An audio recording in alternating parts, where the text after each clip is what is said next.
Hola, bienvenidos a un repaso más de la lección de escuela sabática. Iniciamos un nuevo trimestre con una nueva lección que se titula ¿Qué es el ser humano, la muerte y la esperanza futura? Espero que todos tengamos nuestro folleto. Lo podemos tener impreso, también tenemos la oportunidad de conseguirlo de manera digital y a través de internet en los diversos repasos que podemos encontrar en las redes sociales. La lección de esta semana para el 1 de octubre se titula Rebelión en un universo perfecto. El versículo de memoria lo acabamos de ver en el inicio de la transmisión. Isaías 14:12, como caíste del cielo, oh lucero, hijo de la mañana, cortado fuiste por tierra, tú que debilitabas a las naciones. La primera parte de este estudio que vamos a tener durante estos 3 meses tiene que ver con el inicio de un problema que está radicado en esta tierra. Y ese es precisamente el problema del pecado. ¿Dónde surge? ¿Por qué surge? La pregunta más esencial del ser humano debería de saber su respuesta es ¿hasta cuándo culminará este problema del pecado? Sin lugar a dudas, la palabra de Dios es un libro abierto para explicarnos y darnos respuesta a la mayoría de estas preguntas. Y durante esta semana, el autor de Escuela Sabática, el doctor Alberto Letín, nos ayudó a comprender muchas de estas preguntas y sus respuestas asociadas. Pero antes de eso, yo quisiera que cada uno de nosotros reflexionara en esto. Al final de este trimestre, tenemos que empezar a asumir una posición muy especial. ¿Con quién vamos a compartir estos mensajes? ¿Qué persona en estos momentos cerca de mi vida necesita encontrar esperanza y consuelo? Porque si algo es común en todos nosotros es precisamente el asunto de la muerte. Todos vamos a morir. ¿Y qué sucede después de la muerte? Diversas culturas han tratado de explicar qué sucede después de la muerte. Sin embargo, en la cosmovisión cristiana, a la que se encuentra pegada a la palabra de Dios, encontramos que hay una esperanza futura para aquellos que pueden vencer la muerte. Pero este mensaje no se tiene que quedar solamente en ti y en mí, sino que debe transmitirse a aquellas personas que aún no lo conocen. El reto de este trimestre es precisamente, al final de él, haber encontrado una persona que necesita escuchar este mensaje, pero sobre todo que haya aceptado también él la invitación para seguir a Jesús. Si este es tu reto y el mío, ojalá que durante este trimestre podamos escuchar comentarios aquí en el canal de Secreto de Salvación, donde las personas expresen que han puesto en práctica estos consejos y han llevado a personas a conocer a Jesús. Ese es el deseo más grande que podemos tener y que el Señor va a recompensar grandemente también. Vamos entonces a iniciar el estudio de esta lección tratando de responder preguntas cruciales, ¿ok?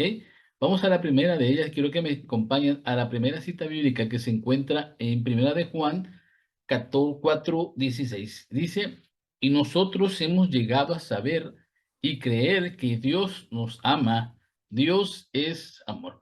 Antes de hablar del problema del pecado, antes de hablar de la maldad, del dolor, de la tristeza, de la muerte, tenemos que encontrar que el origen de este Dios que nosotros queremos conocer, que la esencia de este Dios es precisamente el amor. Y el mensaje del amor está impreso en cada una de las palabras que encontramos en la Biblia. El amor, entonces, para ser amor, debe expresarse. No se queda encerrado en ninguno de nosotros. Tiene que salir y tiene que contagiar a todos aquellos que nos conocen de que los amamos. En ese sentido, entonces, compartimos también el mismo deseo con Dios. Dios quería mostrar su amor a la humanidad. Lo expresó en un principio a través de la Trinidad, de compartir con esos tres seres el, la base fundamental de la naturaleza de cada uno de ellos, que es precisamente el amor. Pero no solamente se quedó ahí. Esta deidad empezó a crear seres celestiales que pudieran también expresar el amor y sentir el amor de Dios, pero sobre todo compartir este amor. Todos los seres que Él ha creado han sido dotados de la capacidad de amar y de prodigar amor. En esencia, entonces, la naturaleza divina es amor.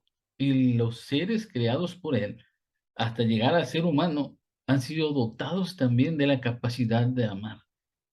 Y al final de cuentas, nosotros queremos compartir ese amor, porque sin amor el mundo no tiene sentido. Y el amor de Dios entonces sobrepasa todo entendimiento. Queremos aprender a amar a Dios, pero tenemos que empezar a aprender a amar a nuestro prójimo, aquellas personas que están cerca de nosotros, pero también aquellas personas que quizá nos han hecho mal. Expresar el amor es lo más grande que tú puedes hacer para compartir también con la naturaleza de Dios. Por esta razón, entonces, el pecado nunca tendría que haber existido, porque el lugar en el que Dios moraba, el lugar que Dios creó por primera vez, que fue precisamente el cielo, estaba imperando por el amor. Las leyes que Dios creó eran para manifestar el amor. Los principios que se predicaban, se llevaban a cabo en el cielo eran producto del amor. Las expresiones de adoración, de alabanza a Dios y los seres celestiales estaban fundamentados en el amor. En este sentido, entonces, el pecado, el dolor, la rebelión no fueron producidos por este Dios de amor. Es lo que el enemigo ha querido hacernos creer a cada uno de nosotros. Porque el enemigo de Dios trata de tergiversar el verdadero carácter de Dios para que nos alejemos de Él y le echamos la culpa de todos los problemas que tenemos. Sin embargo, la naturaleza de Dios es amor. Vamos al siguiente versículo, ¿verdad? Vamos a acompañarme, por favor. Primera de Juan, capítulo 4, versículo 11. Amados, si Dios nos ha amado así, debemos también nosotros amarnos unos a otros. Dios quiere que expresemos amor, pero para que tú puedas expresar amor, tienes que tener la libertad de decidir hacerlo. Un Dios perfecto que había hecho una naturaleza perfecta, seres celestiales perfectos, no podían ser perfectos si no tenían en sí, si no tenían en su mente, en su corazón, la posibilidad de decidir amar. Esta es una pregunta que nosotros tenemos que responder y tener muy en claro.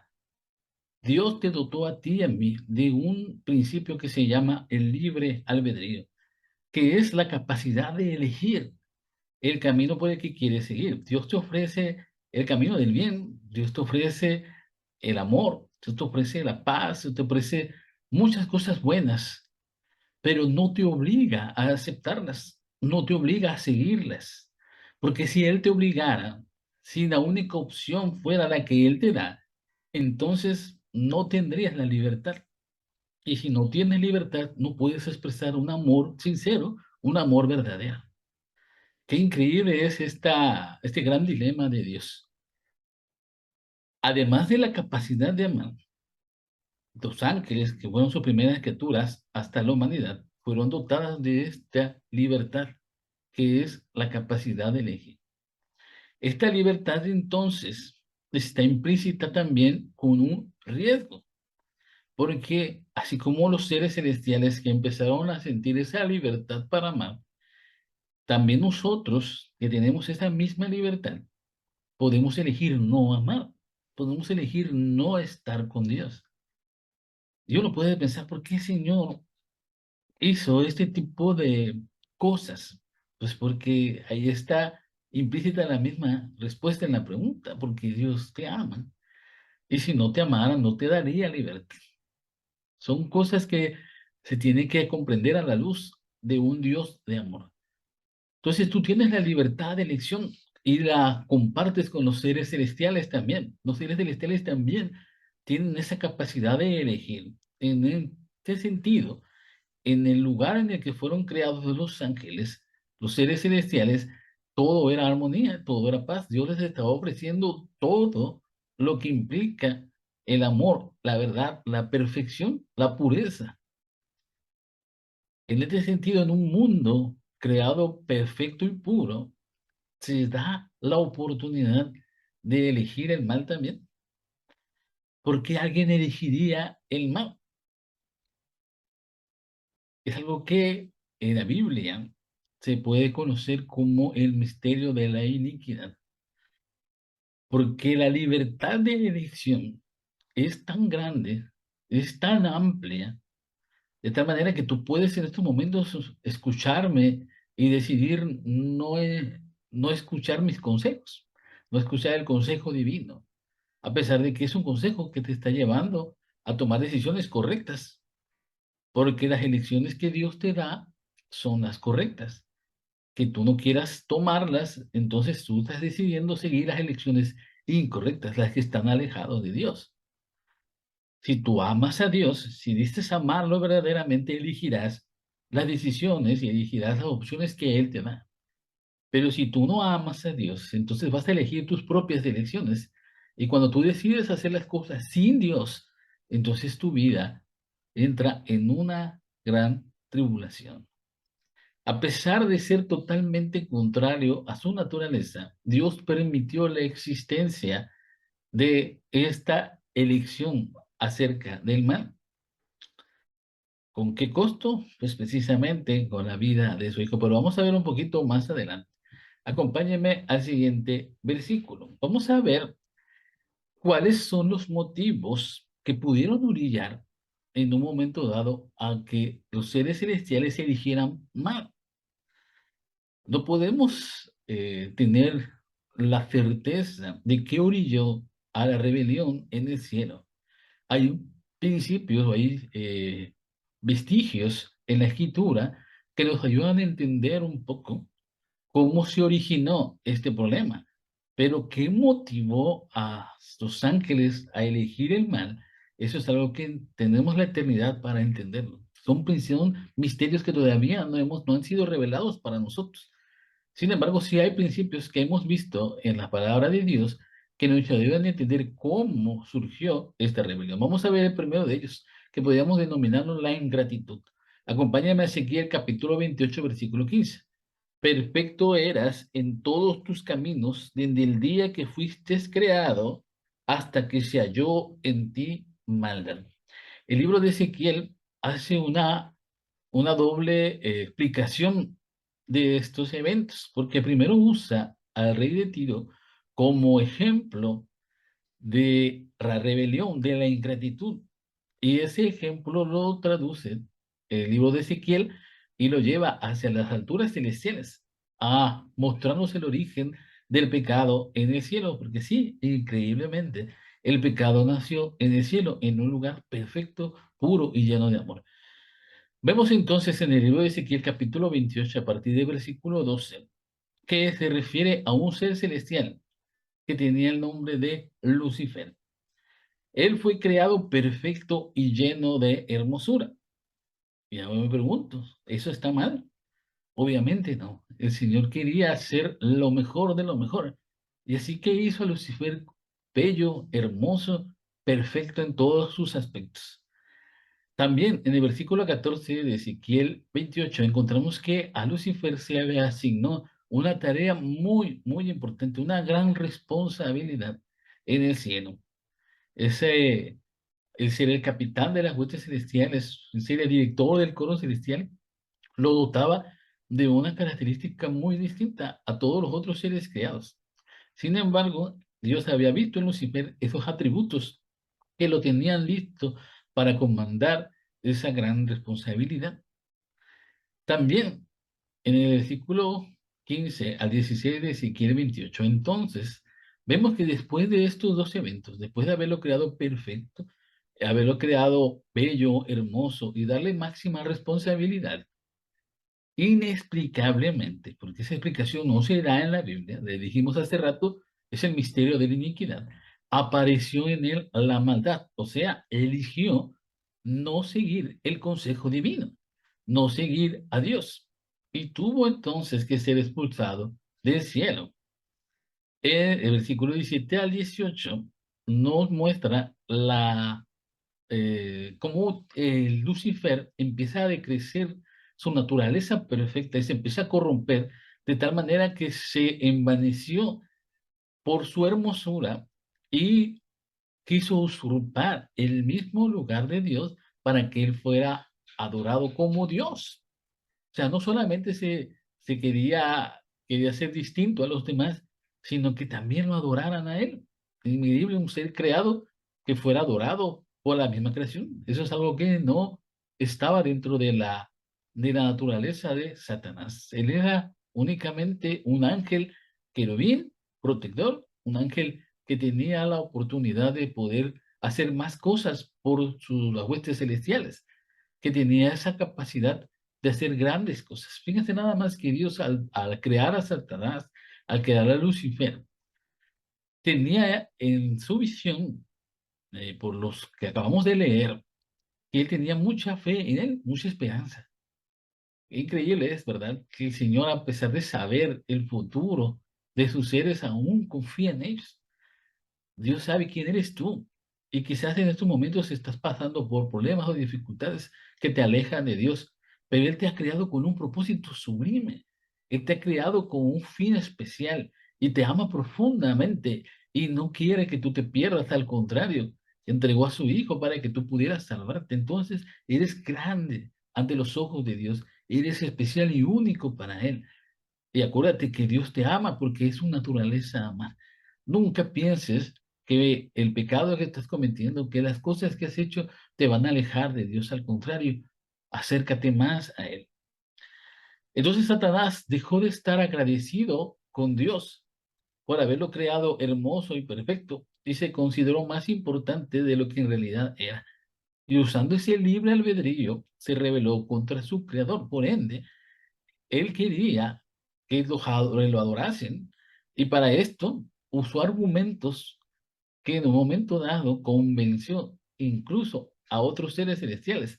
El libro de Apocalipsis capítulo 12, que yo quisiera que cada uno de ustedes pudiera leer más a profundidad, nos muestra esa rebelión y nos enseña que la tercera parte de los ángeles creyeron en los argumentos de Satanás, porque si no podían adorarlo a él, tampoco quería que adoraran a Dios. De esa manera, de ese calibre, es la rebelión de Satanás. Quiero que me acompañen al siguiente versículo, que se encuentra en Isaías capítulo 14, versículo 14, y vemos la segunda característica de esta rebelión, que es el orgullo. Sobre las alturas de las nubes subiré y seré semejante al Altísimo. Isaías 14, del 12 al 15. Dios revela otra de las motivaciones que llevaron a Lucifer a rebelarse contra Dios. Y ese es precisamente el orgullo. Date cuenta de esto, ¿de acuerdo? Hay dos características de Satanás que lo alejaron de Dios. El primero, que acabamos de leer, la ingratitud. Y el segundo, el que vamos a empezar a estudiar ahorita, que es el orgullo. La ingratitud y el orgullo. Tú eres un ser que ha sido creado por Dios y te da muchas bendiciones, ¿de acuerdo? Tienes salud, quizás hay prosperidad en tu vida, quizás te encuentras en paz, Dios te ha librado de muchos males porque todavía estás vivo. Eso debería darte en tu corazón el deseo de agradar a Dios y darle gracias por lo que haces. Pero como eres ingrato, te alejas de Dios. Y la segunda característica es que eres una persona que es muy buena en lo que hace. Y eso a veces te puede desviar de pensar que nadie te merece y que incluso Dios debería adaptarse a tus planes y no tú a los planes de Dios. Y eso se llama orgullo. Entonces, Isaías 14 usa como referencia a los reyes de Babilonia, que se podía considerar que fueron la muestra más grande de reyes orgullosos, que estamos hablando de Nabucodonosor y Belsasar. Para poder cumplir los sueños que surgieron en su imaginación, Lucifer necesitaba conseguir sus propios adoradores. ¿Cuáles eran los argumentos que usó Satanás para convencer a la tercera parte de los ángeles de que se rebelaran también contra Dios? Pues los mismos argumentos que sigue usando contra nosotros. Y eso es precisamente decir que Dios es un Dios tirano, que Dios es el productor y el originador del mal, y que si tú sigues a Dios, te va a ir mal. Increíblemente, millones de ángeles lo aceptaron y millones de seres humanos siguen aceptando las enseñanzas de Satanás y siguen tergiversando en su mente la imagen de ese Dios que solamente nos ha mostrado amor. Estos son los misteriosos orígenes del mal en todo el universo. Y grande hubiese sido que Dios eliminara todos estos vestigios de maldad desde sus orígenes.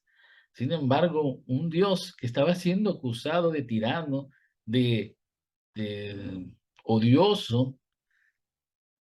no podía ejercer ese, esa sentencia justa de destruir el mal, porque entonces los argumentos que Satanás usó y que se habían implantado ya en la mente de los seres celestiales iban a entrar en el terreno de la verdad. Porque si Satanás decía que ese Dios era un Dios tirano y Satanás destruía a Satanás y Dios destruía a Satanás, perdón, entonces Satanás se hubiera ganado. Y la duda en la mente celestial de todos los ángeles quedaría ahí para siempre, porque Dios no podía destruir su creación sin antes dotarla de la libertad de entender que lo que estaban haciendo era mal. Entonces, esa rebelión se trasladó a la tierra. Vamos a ver la segunda parte de esta lección, que podríamos llamarlo motivos para preocuparnos. Vamos a ver lo que dice Apocalipsis capítulo 12, versículo 12. Ay de los moradores de la tierra y del mar, porque el diablo ha descendido a vosotros con gran ira, sabiendo que tiene poco tiempo. ¿Deberíamos de preocuparnos de este conflicto? Definitivamente sí. En el cielo hubo una batalla cruenta, una batalla grande, una batalla entre Gabriel o Miguel y sus ángeles, que son Jesús y sus ángeles, y Lucifer y sus ángeles, que son sus ángeles rebeldes. Esa gran batalla del cielo no fue una batalla de armas, no fue una batalla de lucha, fue una batalla de argumentos. De un lado, Dios a través de Jesús quería convencer a los ángeles de que cambiaran, de que olvidaran de sus mentes esos actos de rebelión y que regresaran a la adoración verdadera. Y del otro lado, Satanás argumentaba y apoyaba las ideas y las mentiras de que de que Dios era un Dios tirano, que era un Dios malo. Esos argumentos tuvieron que pasar por muchos debates, de tal manera que al no encontrar un punto en el cual fueran flexibles los ángeles rebeldes y decidieran cambiar, no hubo en ellos lugar ya para más discusión. Porque si se extendía esa rebelión iba a contaminar incluso a otros universos creados también. Entonces, Dios optó no es por destruir a esos ángeles rebeldes, sino expulsarlos del cielo y dejarlos en un lugar en el cual Dios tendría que probarle a todo el universo que Él realmente estaba preocupada por su creación. No estamos hablando solamente del ser humano, ¿de acuerdo? La salvación también iba a ser para los seres celestiales, ¿ok? Que ellos entendieran, de los que se quedaron del lado de Dios, que no hubiera ninguna duda de que Dios amaba a su creación, amaba a los seres celestiales. Y aunque no entendían por qué Dios se empeñaba tanto en mantener esas mentiras, mantener a esos mentirosos a través del sacrificio de Jesús, lo iban a entender. Es muy importante nosotros también entender que este conflicto cósmico que se originó en el cielo y que fue trasladado a la tierra a través de Lucifer y sus huestes angelicales, tiene también un costo para Dios. Dios no es ajeno a lo que sucedió en este gran conflicto, es el principal protagonista. Es por eso que dejar morir a su propio hijo es bastante significativo para el carácter del amor de Dios. Apocalipsis nos dice que Satanás, simbolizado por un dragón con cola, arrastró la tercera parte de la estrella del cielo y los arrojó en la tierra. El conflicto había comenzado en el cielo, pero ahora se trasladó a la tierra. Satanás atacó reiteradamente al pueblo de Dios, simbolizado por la mujer en Apocalipsis 12:1, para evitar la llegada de Miguel. Hablamos de Jesús. Jesús entonces obtuvo la victoria a través de su muerte y su resurrección apresuró la derrota de Satanás. Por eso el versículo que vamos a leer dice que a Satanás le queda poco tiempo, porque en la resurrección se confirmó que el amor de Dios iba a prevalecer siempre. Y la más grande muestra de amor que Dios pudo tener por nosotros es precisamente enviar a su propio Hijo a morir por nosotros. Pero la guerra sigue vigente. La guerra se está celebrando todavía en estos momentos. Mientras tenemos vida, mientras tenemos un aliento todavía en nuestro corazón, en nuestro cuerpo. El conflicto se seguirá manifestando una y otra vez, y déjenme decirles que no va a terminar de manera sencilla. La muerte y la destrucción que Satanás ha creado tiene un límite. Sin embargo, cada uno de nosotros en estos momentos puede estar llegando ya a ese límite, porque nadie tiene la vida comprada. Nadie sabe en qué momento va a ser llamado al descanso. Y si tú no has estado ya colocado tu vida del lado de uno de los dos eh, enemigos o los dos conflictos que hay, ya sea el lugar de Dios a través del sacrificio de Jesús o el lugar de Satanás a través de su rebelión, si tú no te has decidido, aún es necesario que lo hagas. Pero elige el bando de Dios, elige estar del lado de Dios, porque si no eliges, Satanás entonces habrá ganado. Porque esa duda es la misma duda que él sembró en la mente de los ángeles, y es la misma duda que quizás tú puedes tener ahorita. ¿Por qué debo de seguir a Jesús si él permitió el pecado? ¿Por qué debo de seguir a Jesús si él con Dios no pudo terminar con esa rebelión en el cielo? ¿Por qué de seguir a Dios? ¿Qué me ofrece Dios? ¿Qué tiene Dios para mí? En estos momentos, tú puedes tener esa pregunta también. Durante este trimestre te vas a dar cuenta de algo muy grande. La eternidad es más que suficiente para ti y deberías anhelarla y deberías desearla de todo tu corazón, porque a través de ella vas a poder entender todo lo que te ha sucedido en tu vida, todos los problemas, todas las dudas, todas las preguntas no van a quedar sin respuesta. El Señor va a usar todos los medios para confirmar en tu corazón, en tu mente, que Él te ama con toda su alma. Quiero que se queden con este pasaje de Elena G. de Fay en El deseo de todas las gentes, página 13. Desde el principio, Dios y Cristo sabían de la apostasía de Satanás y de la caída del hombre seducido por el apóstata. Dios no ordenó que el pecado existiese, sino que previó su existencia. Hizo provisión para hacer frente a la terrible emergencia. Tan grande fue su amor por el mundo, que se comprometió a dar a su Hijo unigénito para que todo aquel que en él cree no se pierda, mas tenga vida eterna. Juan 3:16. ¿Quién fue el originador del mal? Satanás. ¿Qué lo motivó a hacerlo? Ese es un misterio que tendremos la eternidad para poder explicar. ¿Cuál es la posición que debes de asumir? Está del lado del bando correcto, del lado de Dios. Las dificultades en este mundo, originadas por el conflicto cósmico entre el bien y el mal, seguirán presentándose en la vida de los hijos fieles de Dios, de los hijos rebeldes, no, de los hijos que se apartan de Dios, que quieren seguir sus propias concupiscencias. Ellos no tendrán problema, porque el conflicto ya lo habrán decidido ellos mismos. Estarán del lado de la rebelión. Y cuando ellos sean llamados al descanso, estarán perdidos eternamente. Pero aquellos que anhelan la vida eterna, aquellos que quieren encontrar respuesta a las preguntas, aquellos que quieren entender por qué les ha tocado sufrir tanto, por qué tienen tantas carencias, por qué no encuentran todavía éxito en este mundo, a pesar de que son fieles a Dios, a pesar de que oran, a pesar de que estudian, de que comparten el evangelio, de que viven el cristianismo verdadero, de que ven a su prójimo con un amor verdadero, ¿por qué siguen sufriendo? Esa respuesta Dios te la va a dar en la vida eterna. Anhélala, búscala, no te rindas y que el Señor pueda darte esa fortaleza. Estamos iniciando un nuevo trimestre y que el Señor pueda bendecir tu mente y tu corazón, te ayude a compartir con nosotros estas gran verdades y al final puedas estar con la esperanza puesta en tu Salvador. Que el Señor te bendiga y que tengas un muy feliz sábado.